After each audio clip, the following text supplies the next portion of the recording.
Boa noite a todos. Essa é a nossa aula do dia 10 de maio de 2021. A nossa disciplina é a disciplina de perícia e investigação contábil. No primeiro momento, então, vou conversar um pouquinho a respeito de remuneração e salário, né? Se você está acessando esse vídeo num outro momento, fiz uma contextualização com os alunos. Qual que é o objetivo dessa parte da aula? Eu vou trazer algumas ideias, alguns conceitos aqui de como é que funciona para fins de cálculo. Então, ao invés de eu já trazer uma situação que eu trago uma sentença que diga que o reclamante, que é uma questão trabalhista, né, que o reclamante tem tantas horas extras, que o reclamante ele trabalhou em domingos, né, que o reclamante ele tem uma outra situação em relação à comissão, horas extras, como é que funcionaria? Então, a gente vai fazer um primeiro momento aqui, que de uma forma sucinta a gente vai trazer, né, a questão da legislação, mas é para ser na forma de bate-papo. É claro que esse material está disponível para vocês, ele está bem detalhado, até porque você pode estar amanhã no seu escritório de contabilidade e alguém lhe pergunta assim, tá, mas é com fundamento no quê?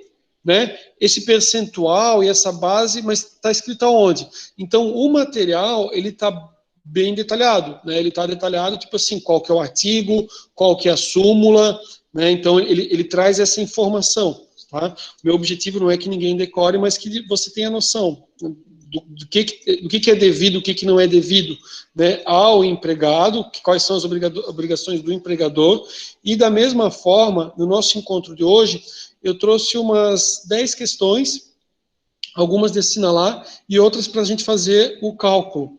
Também, nesse nosso bate-papo, né, eu trouxe, ou nesse material, eu trago a folha de pagamento. Eu sei que tem pessoas que já trabalham nessa área, na contabilidade, então é algo que tem bastante familiaridade, mas às vezes tem profissionais, eu tenho acadêmicos que eles atuam em uma outra área, né, que para ele, às vezes o cara fala assim, poxa, isso aqui eu nunca tinha percebido como é que funcionava, né? É uma questão assim que não recordava mais. Então a gente vai trazer e vai fazer isso para facilitar e propiciar depois maior êxito, né? Para fazer os cálculos trabalhistas. Então vamos lá.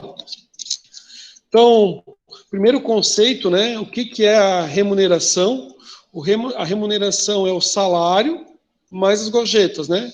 Quando o pagamento for mensal, deverá ser efetuado até o 5º dia útil do mês subsequente ao vencido, né? Então, o salário de abril, ele é pago até o 5º dia útil de maio. Se esta data limite for ultrapassada, incidirá o índice de correção monetária do mês subsequente ao da prestação de serviços a partir do dia 1º. Assim determina a súmula 381 do TST. Lembrando, não quero que decorem as súmulas, mas assim, até para entender o que acontece. Caso de atraso consecutivo no salário, vai ensejar também ao empregado pedir a rescisão indireta do contrato de trabalho. Assim como se o empregado faz algo, se ele não cumpre com os deveres, ele é mandado embora, né, por justa causa, assim o empregado também pode, né, só que, né, tipo, brincando, né, se chama rescisão indireta, mas é como se fosse você mandar o empregador, né, ou você dispensar o empregador, né. O que acontece num caso desses?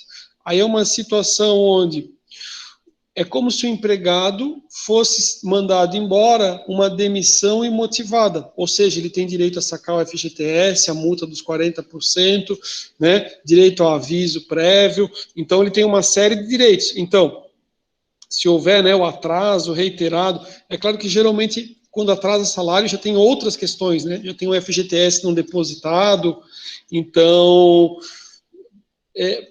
boa parte dos casos no escritório são casos onde houve uma falha por parte do empregador e se busca a rescisão indireta do contrato de trabalho, beleza? Beleza, entendemos o que é remuneração e vimos até a data que ele deve ser pago, né?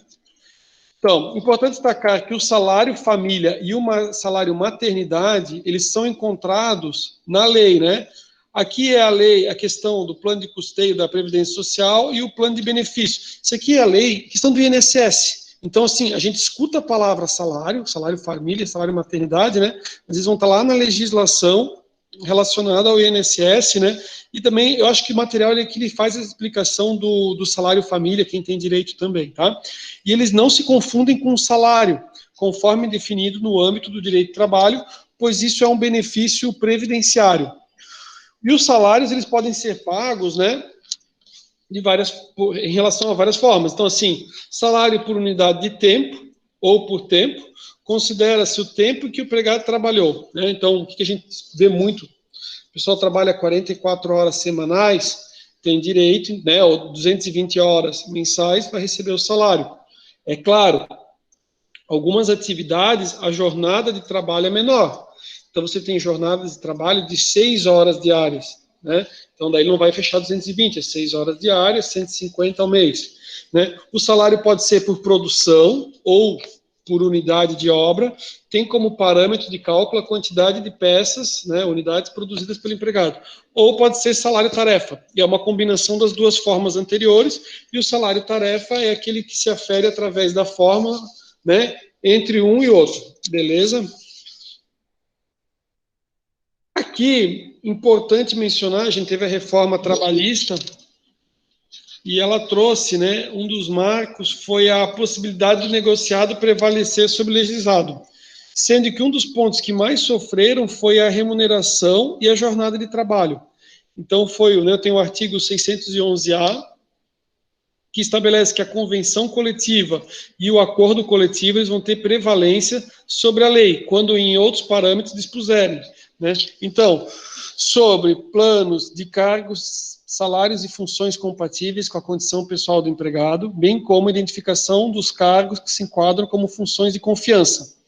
Remuneração por produtividade, incluídas gorjetas percebidas pelo empregado, prêmios de incentivo em bens ou serviços eventualmente concedidos em programas de incentivo e participação nos lucros ou resultados da empresa.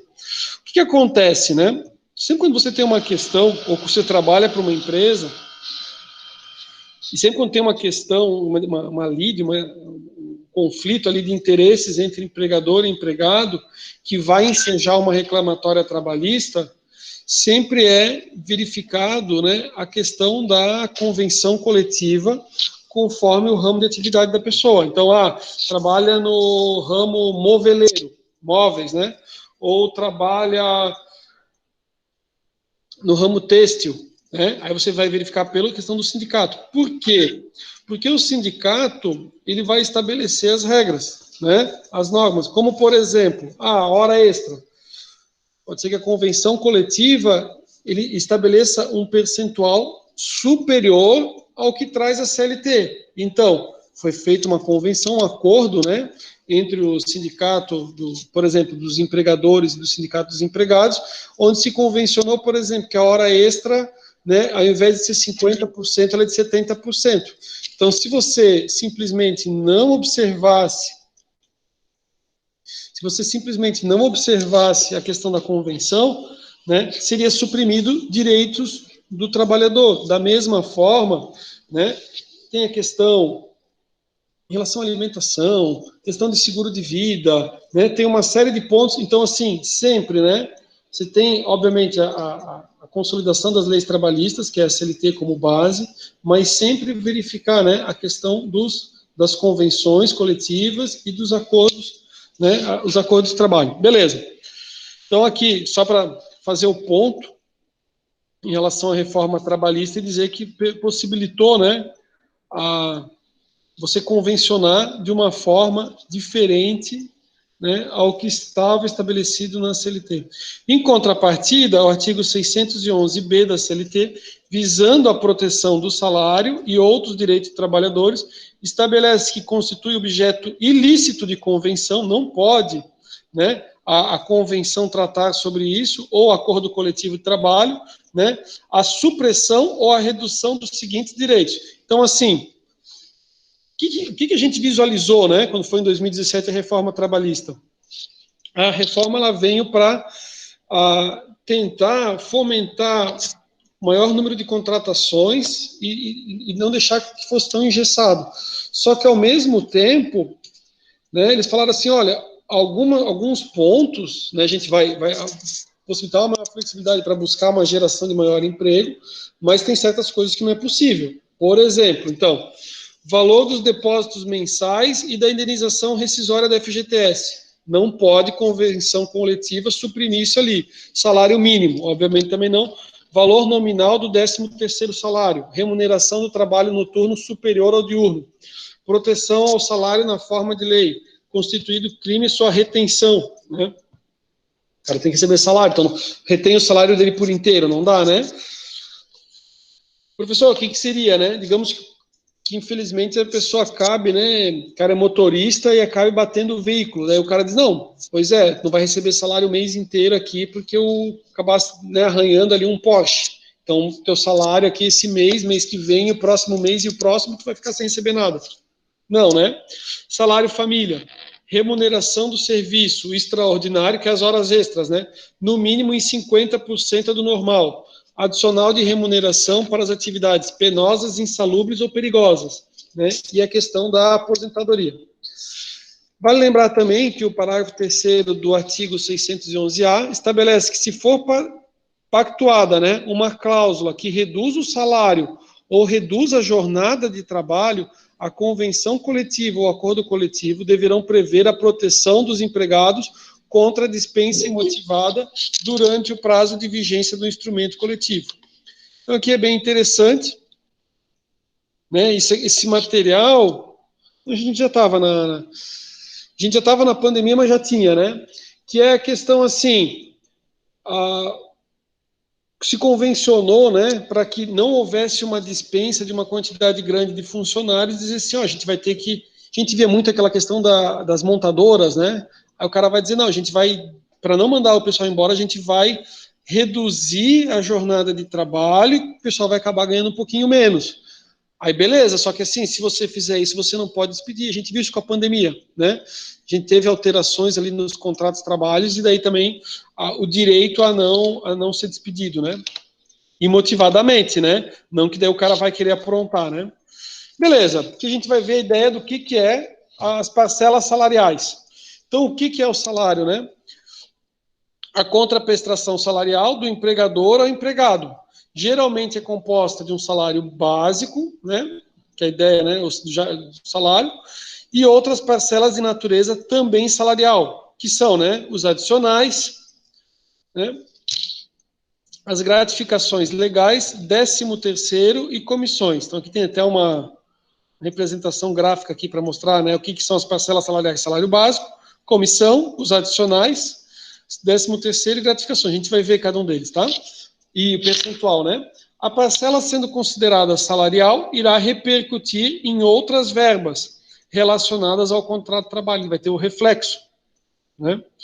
É oportuno destacar que após a reforma trabalhista, o artigo 457, parágrafo 1º da CLT passou a expressar que integram o salário a importância fixa estipulada, as gratificações legais e as comissões pagas pelo empregador. Então, aqui, ó, exemplos de gratificações. 13º salário é a gratificação natalina, né? A gente vai ver ali a questão, mas a princípio era para ser né, a ideia de uma gratificação. Tem a gratificação por função, a pessoa exerce uma determinada função, gratificação de quebra de caixa, que é eu acho que, não sei se foi na turma da gente, teve algum dia, alguém me perguntou alguma coisa sobre o assunto. O quebra de caixa, o que é? O funcionário ele recebe um adicional, um plus, tipo que é uma gratificação, para justamente, se der uma diferença no caixa, ele já recebeu a gratificação e ele vai arcar com não é gasto, né? Ele vai arcar, digamos ali, com a ineficiência ou com a diferença, Ele vai arcar com a diferença. Então, assim, na hora de calcular ali quem trabalha no caixa, faltou R$2, ele vai tirar os R$2 dele, do bolso dele, né? Faltou 20 também, né? Por isso que ele também recebe a gratificação. Professores, se ele fizer uma bobagem grande, né, e o valor dele for muito superior, vai arcar também, né? Vai arcar também. Contei para vocês de um caso de um conhecido meu, que ele fez um TED, e ele trabalhava na tesouraria, ele fez um TED bem grande, né? Aí pessoal, o cara ficou desesperado, né? Era tipo, não me lembro se era 20 e poucos mil ou 30 e poucos mil. E isso há muitos anos atrás. Então era tipo assim, o cara transferiu um Onix novo, assim, né? Como se fosse o Onix na época, nem tinha. Tá? Beleza, seguindo aqui as gratificações. Gratificação de tempo de serviço, né? E a gratificação semestral anual. Então, gratificação semestral anual. Repercussões, né, com as alterações. A gratificação semestral, ela não repercute no cálculo das horas extras, das férias, do aviso prévio, mesmo que indenizados. Entretanto, né, ela repercute, contudo, pelo seu duodécimo, né, 12 né, na indenização por antiguidade e na gratificação natalina. A justificativa do entendimento, né, do Tribunal Superior do Trabalho para que não haja repercussão nas referidas verbas é que a gratificação, por ser semestral, ela já contempla na sua base de cálculo as férias e o aviso prévio, se for o entendimento, né, do TST da razão dela não repercutir. 13º salário, em verdade, deixou de ser uma gratificação quando se tornou obrigatório, e é um dozeavos, né? Então, o que acontece? A pessoa recebe R$ 2.000, né? A cada mês trabalhado, ela tem direito a um dozeavos. Então, assim, trabalhou todo mês de janeiro, né? Ganha R$ 2.000. Ela tem direito, ela fechou aquele um mês de 12 no total. Então, ela pode pegar 2.000, dividir por 12, aquilo lá ela já tem de direito de 13º, né? Aí trabalhou o mês de fevereiro, aí ela também já tem direito. Então, por exemplo, a gente está hoje no dia 10 de maio, já tem janeiro, fevereiro, março, abril, já tem 4 meses, né, que ela trabalhou. Então, ela já tem 4 dozeavos, beleza? A partir de quando conta o mês? A gente vai ver, está no próximo slide, né? A partir, deixa eu ver se está nesse próximo slide. Não, acho que está um pouco mais adiante, né? Antes, né, do dia 15, não conta. Então, a gente está no dia 10. Mês de maio não contou. Se, digamos, a pessoa fosse despedida no dia 18, é como se ela tivesse trabalhado todo o mês de maio. Já vai contar um dozeavos referente ao mês de maio, tá? Por isso que eu falei assim, que esse ponto assim, da revisão era importante, que a gente vai fazer de uma forma bem rápida, mas na hora de fazer o cálculo, né, o cara tem que saber, que dia que o cara foi despedido? Tem direito, não tem direito? Né? Por quê? Porque na hora que é feito o cálculo, por exemplo, você vai fazer, tem lá uma sentença, e daí você vai colocar 13º proporcional, né? Então, dia 10 de maio, se fosse hoje o dia, né, que a pessoa saiu, é claro que a gente tem a questão do aviso, o aviso vai jogar, a gente vai, vamos aos poucos, beleza, então diz lá, o 13º salário é devido nas extinções do contrato de trabalho por iniciativa do empregado, no pedido de demissão e na rescisão denominada por culpa recíproca, quando o empregado e o empregador cometem falta que justifica o término do contrato, né? O empregado tem direito a 50% do 13º salário, do aviso prévio, das férias proporcionais e, no caso de demissão de justa causa, o empregado perde o direito ao 13º proporcional. O direito à gratificação natalina vai sendo adquirido mês a mês, desde que o empregado tenha um período igual ou superior aos 15 dias, que era o usado que eu tinha falado. Pouco importa se o empregado tinha mais ou menos de um ano de trabalho na empresa, né? Não terá o trabalhador direito ao 13º quando for dispensado com justa causa. Então, assim, ó, o cara é despedido por justa causa. Tem uma série de direitos que ele não tem. Um deles é o 13º proporcional. Ele não vai ter direito, tá? E aqui, essa questão com menos de um ano ou mais de um ano, é porque às vezes a pessoa está pensando se ele já tem ali, se ele já completou o período de férias, acredito que seja nessa linha, né? Que é o período aquisitivo, né? E o concessivo. Beleza. Então, aqui eu trouxe. Ah, legal. O Jordani perguntou ali a respeito da justa causa. Quando você tem uma situação de justa causa, a pessoa não recebe o 13º proporcional. Então, assim, você cometeu uma falta, você teria direito, por exemplo, alguém cometeu uma falta grave, ele teria direito a 4, né? Tipo assim, é como se fosse, vamos pegar uma calculadora aqui. Deixa eu abrir aqui rapidinho.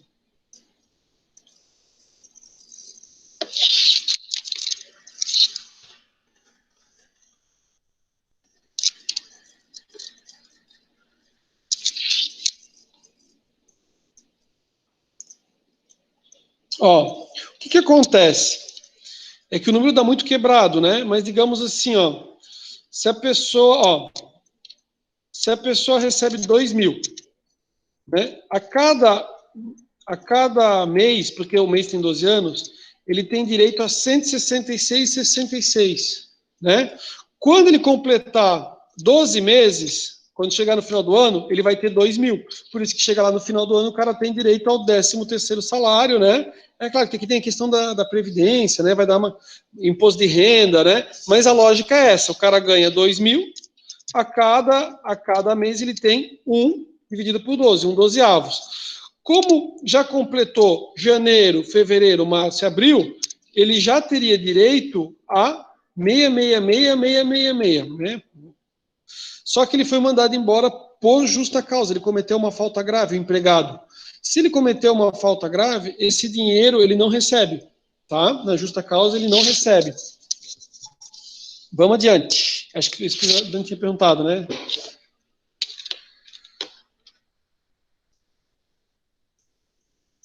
Vamos voltar aqui. Beleza. Só um pouquinho.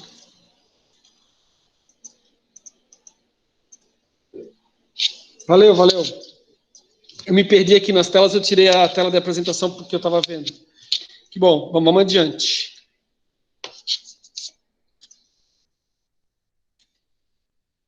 Aí, aqui eu trouxe para vocês bem certinho, né, a questão do artigo, dos artigos, que eles vão dizer até quando que deve ser pago o 13º. Eu espero que vocês até, né, tenham conhecimento, que a gente já sabe que quem está trabalhando vai sabendo, né, mas aqui eu trouxe para vocês que vocês tenham, né, bem certinho na questão, tipo assim, qual que é a legislação? Então ele diz assim, ó, a gratificação salarial pela lei será paga até o dia 20 de dezembro de cada ano, compensada a importância que a título de adiantamento o empregador tiver recebido na forma seguinte, do artigo seguinte.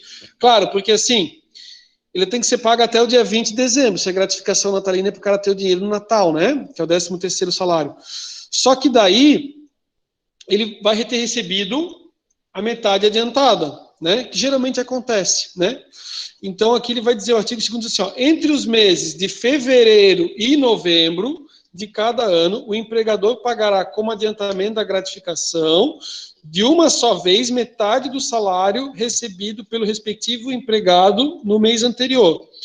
Parágrafo 2º diz assim, parágrafo 2º do artigo 2º diz o seguinte: o adiantamento será pago ao ensejo das férias do empregado sempre que este requerer no mês de janeiro do correspondente ano. Isso aqui eu fiz questão de deixar porque é o seguinte: aqui você pode fazer o requerimento, né, para que esse 13º você receba junto, né, com a questão das férias, beleza?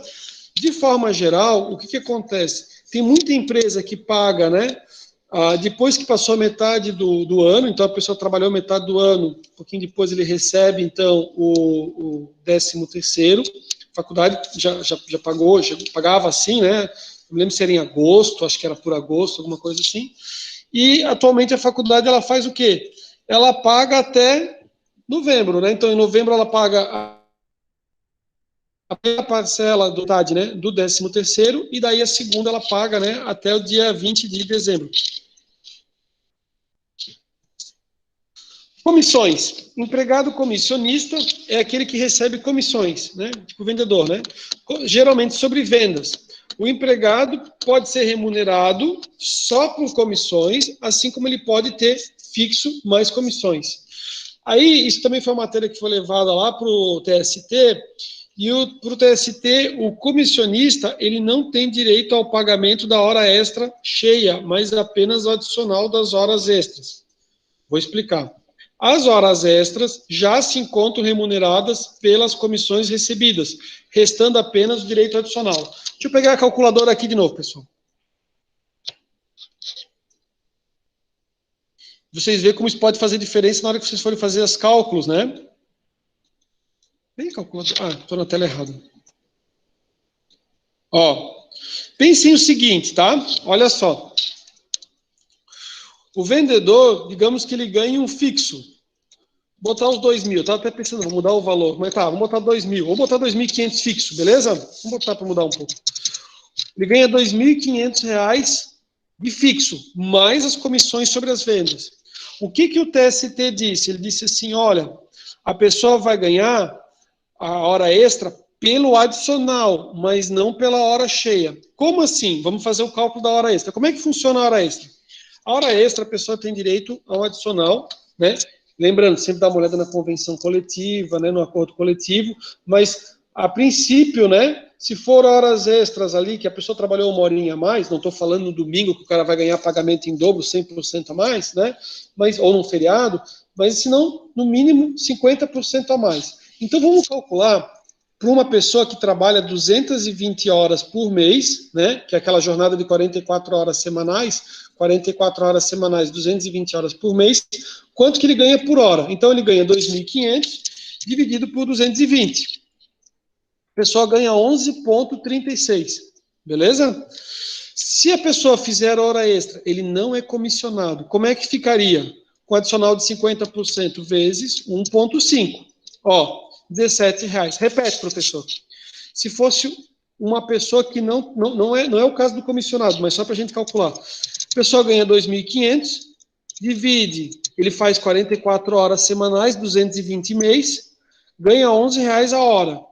Ganha um adicional de 50%, é a hora com mais 50.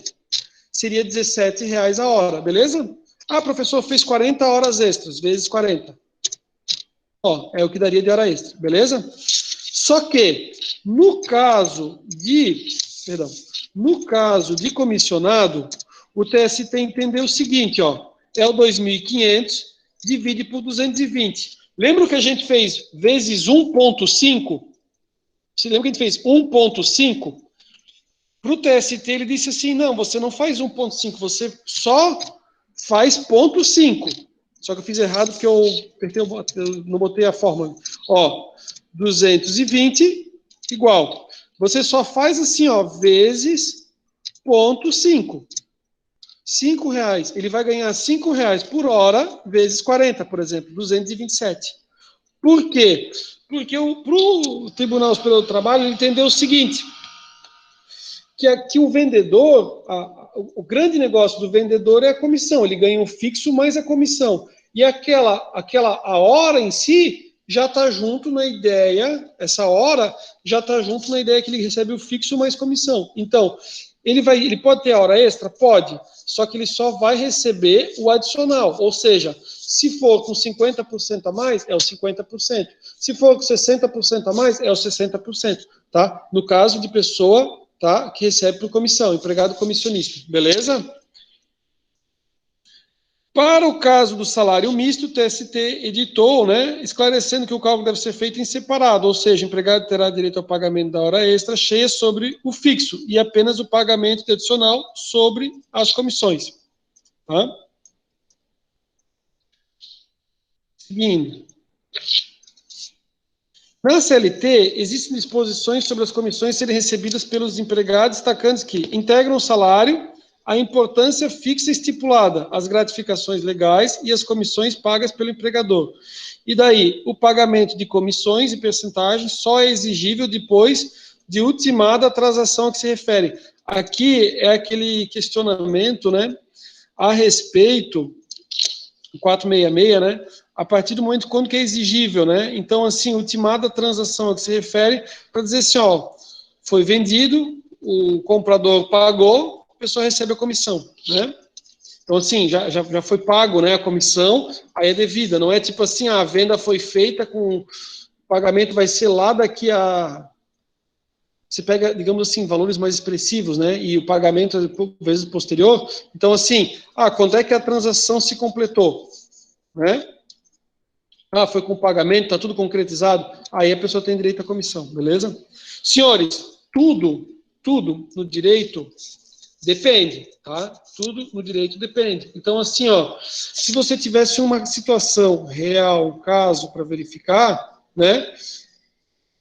Dependendo, a gente até iria, né, verificar qual que é o entendimento, ver se o posicionamento não mudou e até buscar um outro caminho.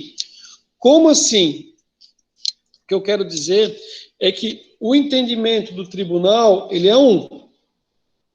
Foram levados recursos e, dependendo, você tem decisões que mudam o entendimento com o passar dos anos, né? Mudam os ministros que lá estão, o entendimento muda, certo? Então, assim, ó, aqui vocês estão vendo e vocês veem qual que é o entendimento, né? Se você tivesse um caso prático, imagina que eu tenho um caso prático aqui, a diferença é grande. É óbvio que eu ia pleitear em relação ao cliente, né?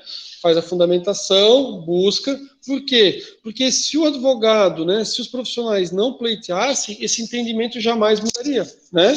Claro que tem que ser muito bem embasado e fundamentado, né? Para tentar demonstrar ali que tipo, o entendimento deveria ser tal. Aí, beleza. Então, a gente falou um pouquinho sobre salário. Agora tem a respeito dos adicionais, salário e condição. Diz assim, né? Que é a ideia da insalubridade, periculosidade. Salário e condição. Representa as parcelas que dependem de condições específicas para ser pago. No caso, cessadas tais condições, deixa de ser devida.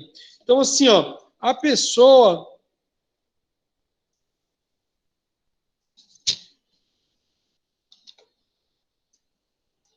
Recebi uma pergunta aqui, só um pouquinho. Volta. Prof, um vendedor recebe só comissão. Qual é o caminho legal dele poder conseguir? Tem o seguinte, a gente, né, pode não ter comentado o seguinte, eu tenho situações de alguns profissionais que, num primeiro momento, ele está enquadrado, por exemplo, eu sei que o Jordano perguntou vendedor, mas já aproveito para comentar, que ele está enquadrado como se ele fosse um representante comercial, né? Ou a situação onde ele é um corretor de imóveis, né? Tanto o representante comercial quanto o corretor de imóveis é uma profissão regulamentada por lei. Então, a princípio, ele é um profissional liberal que ele presta serviço.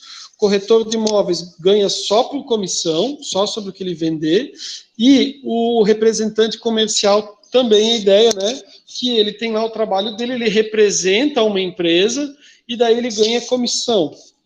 Esse caso, a princípio, nenhum dos dois se enquadra na relação, só escutem até o final, tá? Como empregador e empregado. Só que, se o corretor trabalha no plantão da construtora, a construtora passa para ele qual que é o horário que ele tem que cumprir, existe a questão da pessoalidade, tipo, tem que ser aquele corretor, tipo assim, não é qualquer corretor, não, é o João da Silva que tem que ir lá, ele tem que abrir o plantão, aí tem várias mensagens, né, do tipo assim, ó, você tem que abrir o plantão, tem que fechar o plantão, tem que, né, uma série de atribuições e responsabilidades. O que eu estou querendo dizer? Se você consegue comprovar, né, aquilo que a gente tem como SHOP, né, que fala assim, é SHOP, né, subordinação, habitualidade, onerosidade, pessoalidade, né? Então, assim, você começa a trazer os requisitos, você diz assim, não, na verdade, ele aparecia como corretor, mas, na verdade, ele era empregado, ele cumpria jornada de trabalho, ele tinha uma tabelinha, e daí você consegue a questão digamos, dos direitos, né, trabalhistas. Não sei se era mais ou menos essa a ideia. Eu não sei como é que o pessoal trabalha nas lojas aqui de Balneário Camboriú, né? Os outros lugares que eu conheço, o pessoal tudo ganha um fixo mais comissão. O cara ganha um salário fixo e tem lá a comissão e vai recebendo. Aliás, não sei não, na verdade, dos que eu sei ali, eles recebem assim. Tem um caso de uma menina também que recebia assim. Mas fala ali, vê se era mais ou menos nesse norte que vocês estavam me perguntando. Fala, Jordani. Prof, na verdade, Isso. esse caso é o meu caso mesmo. Sim. Entendeu? É meu caso. Estou trabalhando carteira assinada. Sim. Mas estou recebendo só a comissão. E no teu salário, não diz que tu recebe um fixo? Diz que receber fixo, mas só assinar o papel, sem receber nada. Beleza. Então, assim, esse é um caso que, com certeza, mais adiante vai gerar uma reclamatória trabalhista, né? Me coloco à disposição para fazer a tua reclamatória. É claro, né? É claro que o que acontece é o seguinte, ó. Eu tive uma situação onde a pessoa, foi o seguinte, isso aqui em Balneário Camboriú, ela foi promovida a gerente, ó, para vocês verem, a mulher foi promovida a gerente, e eles falaram assim, ó, eu vou te colocar como gerente, porque tu tem muito mais atribuição. Moral da história, eles colocaram a mulher como gerente, só que o gerente, ele tem que ganhar um percentual a mais. Ele não pode ganhar um pouquinho a mais, ele tem que ganhar mais. Por quê? Porque o gerente é um cargo de confiança, ele abre, o gerente não vai ter as horas extras, né? Então, assim, ele tem que ter um diferencial. Aí ela perguntou para mim assim, Rafael, eu não consigo entender, eu não sei se eu comentei isso um dia para vocês em off, a pessoa falou assim, Rafael, eu não consigo entender, e daí explicando o que acontece ali para o Jordão, né? Eu não consigo entender por que a minha funcionária ela tem ali, no cálculo dela das férias, um valor muito melhor do que o meu, e eu sou a gerente. Eu falei, olha, o teu salário base, se tu for ver pelo salário base da tua funcionária, teu salário está errado como gerente. A legislação vai estabelecer aqui que a tua remuneração, ela tinha que ser no mínimo 40% a mais do que a dela. Ela faz as horas extras, tu não estás ganhando as horas extras, chega no cálculo das férias quando vai fazer, a média dela é maior do que a tua, ela tira mais que você. Aí ela falou, como é que se resolve isso? Aí eu falei assim, olha, a partir do momento que tu conversares com o teu empregador sobre isso, questionar, né, a respeito do valor, porque ela até falou, que eles queriam fazer uma jogada, tudo cheio de jogada. Aí eu falei assim, a partir do momento que tu cobrares ou mencionares isso para o teu empregador, provavelmente ele vai te mandar embora. Tipo, muito provavelmente ela vai te mandar embora. Ela falou, não, beleza, né, tô ciente, até já tenho uma outra coisa em mente, eu vou fazer. Eu falei, beleza, mas, sabe, né? Então, a mesma coisa contigo, Jordânia. O que aconteceu? Ela contactou e falou assim, olha, aqui isso não tá, tipo, tá estranho, isso aqui não tá certo. Daí ela já estava sabendo, já queria, né? Daí ela falou assim, olha, eu queria pedir para a senhora, porque eu estou precisando do dinheiro, eu gostaria que a senhora me pagasse, então, esse valor que eu tenho atrasado. Aí depois ela mandou a mensagem, no dia seguinte, ela falou assim, doutor, bem como o doutor disse, né? Podemos entrar agora com a ação trabalhista. Cheguei no dia seguinte lá, já estava a minha cartinha lá de dispensa imotivada para ser mandada embora. Jordane, o que acontece? Tem muitos casos assim. Construção civil também é muito comum assim, a pessoa receber um salário bem alto e na carteira está bem baixo, só para garantir os direitos. Como é que resolve isso? A gente resolve com a ação trabalhista. Né? Entra com uma ação para comprovar que, na verdade, o salário era muito maior do que a pessoa estava recebendo. O que está acontecendo contigo? Tu estás assinando que tu estás recebendo um valor e que tu não estás recebendo. E eu não sei, tipo, das comissões, como é que eles têm feito. Se nas comissões eles têm discriminado bem direitinho, ou se depois eles vão somar, eles vão dizer assim, eu paguei a comissão, porque eu tenho o recibo das comissões, e eu paguei o salário. Né? Eu não sei se tem algum pagamento que ele está acontecendo por fora, porque também tem muito disso. O pagamento é por fora, então você tem um outro recibo e na tua folha de salário, às vezes está bem baixo. Né? Tem caso de empresa que bota tudo, coloca ali tudo direitinho, ali aparece as comissões, mas tem empresa que não faz, ou que faz só parte. Né? Como é que a gente comprova isso também? Quando existe a possibilidade, né?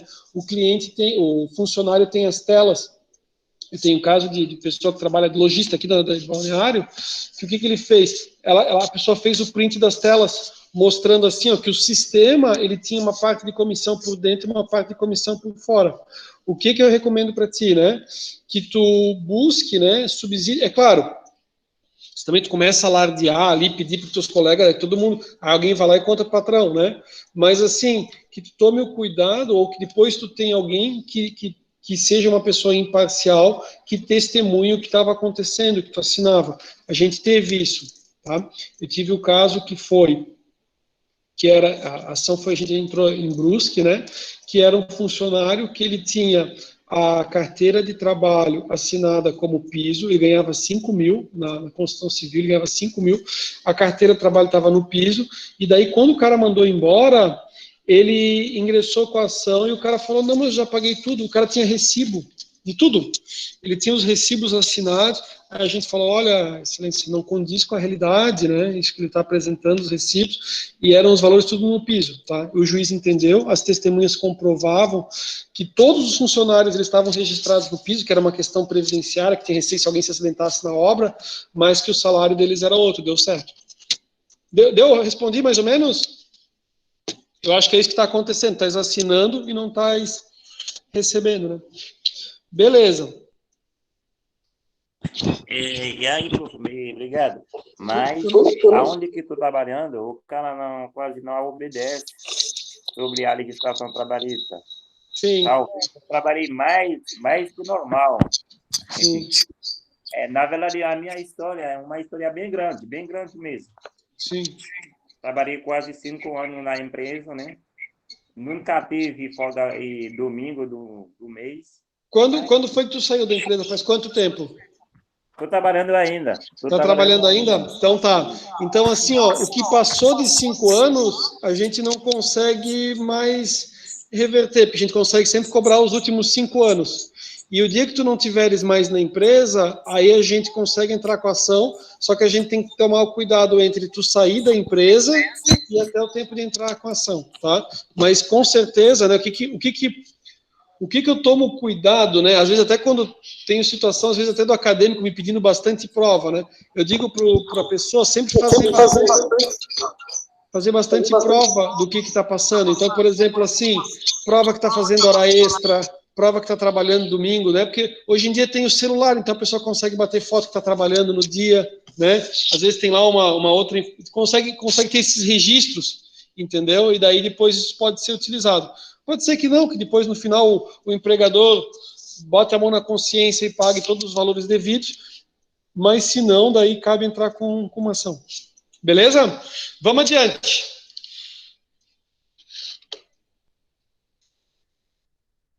Aí os salários condição, né? Então, primeiro deles, né? Adicional de periculosidade. O adicional de periculosidade, ele é 30% sobre o salário base. Então, a grande distinção entre o adicional de periculosidade e o de insalubridade, a grande distinção que eu digo financeira, né? Porque o que interessa muitas vezes é a questão financeira, né? É que os 30% é sobre o salário base. E a insalubridade, ela vai incidir sobre o salário mínimo, tá? Então, vamos lá, ó. Adicionar a periculosidade, né? Então, aqui ele traz exemplos, ó. Quem trabalha com inflamáveis, com explosivos, energia elétrica, roubos, outras espécies de violência física e atividades profissionais. 30% sobre o salário base. Aí depois, né? Aí diz, ó, contratados após a lei 2012, adicional incide apenas sobre o salário básico, como para os demais empregados. E aqui tem uma distinção aqui antes e depois, beleza? Mas entenderam a lógica. Esse material, eu deixei ele disponível para vocês. Então, assim, depois você pode pegar e olhar. Eu não vou cobrar de ninguém os artigos, não é nada disso. Mas é só para dar uma revisada. Insalubridade. Então, assim, ó, periculosidade é 30%, né? Fazer os dedinhos direitinho, né? 30%. Tem que cuidar como é que faz os dedos. Entenderam, né? Tipo, fazer os... Assim, né? Que diz que os alemães fazem os dedos assim, né? 30%, né? Periculosidade é 30%. A insalubridade é bem fácil. Se um é 30, o outro é 10, 20 ou 40. Né? O cara nunca esquece. Um é 30, que é periculosidade. Insalubridade é mínimo, né, 10%, médio 20%, máximo 40%. Né? Sobre o salário mínimo estabelecido em lei. Então, obviamente, se o salário base de uma pessoa ele é um valor mais alto, é muito melhor ganhar 30% sobre o salário base do que 40% se fosse no grau máximo do salário mínimo, né? E, na verdade, não dá para acumular os dois. A pessoa não consegue receber insalubridade e periculosidade. Ele vai ter que escolher entre um e o outro, né? Então, sugiro escolher o mais alto, né? Ó, aí tem algumas informações aqui, né? Então, o que é exemplo aqui de insalubridade, né? Ó, ruído contínuo, né? Calor, radiações, né? Acho que não aparece também, mas quem trabalha com produtos químicos, né? A questão dos produtos químicos também vai receber. É claro que é por isso que é utilizado o seguinte, né? Você tem protetores, né? Protetor auricular para os ouvidos, né? Por causa do ruído. E são feitos estudos. A empresa contrata uma empresa, ela vai lá, ela faz a análise, e se na análise ficar comprovado que o equipamento de proteção, né, equipamento de proteção coletiva ou equipamento de proteção individual, ele consegue, né, reduzir, por exemplo, se for o ruído, a questão do ruído, a níveis, né, que não cause nenhum tipo de prejuízo, a empresa não vai pagar o adicional de insalubridade. É claro que não é só por causa do adicional na questão trabalhista, é porque lá nos percentuais, lá do INSS, que a gente estudou, que vocês estudaram, né, a questão do FAT, do SAT, né, que depois tem a questão do risco do acidente de trabalho, esses percentuais, conforme a empresa, conforme o nível de acidentes, a questão de insalubridade, ela vai pagar um percentual mais alto. Então, o que acontece? As empresas, elas fazem um estudo e o objetivo é dizer, assim, que o ambiente é um ambiente salubre, né, que é um ambiente que não oferece risco de acidente de trabalho, e com isso ela consegue uma redução em relação às contribuições previdenciárias. Tá? Então, para o empregado, é claro que é interessante, quer dizer, óbvio que não é, né? Mas, assim, de certa forma, ele trabalhar num ambiente perigoso ou insalubre possibilitava a ele a aposentadoria especial, tá? Que era, em termos de remuneração, é bem interessante.